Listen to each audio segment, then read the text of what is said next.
அன்புக்குரியவர்களே, நாயகம் ஸல்லல்லாஹு அலைஹி வஸல்லம் அவர்கள் சமுதாய மக்களை அதிகமாக நேசித்தார்கள். ஒவ்வொருவரிடத்திலும் சென்று இறைவனுடைய செய்தியை சுட்டி காட்டுகிறார்கள். ஆனால் பல பேர் நிராகரிக்கின்றார்கள், ஏற்றுக்கொள்ள மறுக்கிறார்கள்.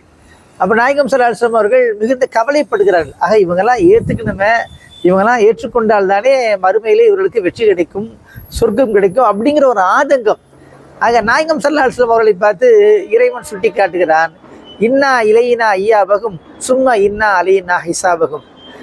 இவர்கள் நம்மிடமே திரும்பி வர வேண்டியிருக்கிறது, இவரிடத்திலே கணக்கு வாங்கும் பொறுப்பும் நம்மிடமே உள்ளது. நாயகம் ஸல்லல்லாஹு அலைஹி வஸல்லம் அவர்களை பார்த்து இறைவன் கூறுகின்றார், நீங்கள் ரொம்ப அதுக்காக ஃபீல் பண்ணாதீங்க. உங்களை விமர்சிக்கின்றார்கள், எதிர்க்கின்றார்கள், இதெல்லாம் நம்ம பார்த்துக்கிட்டு தான் இருக்கிறோம்.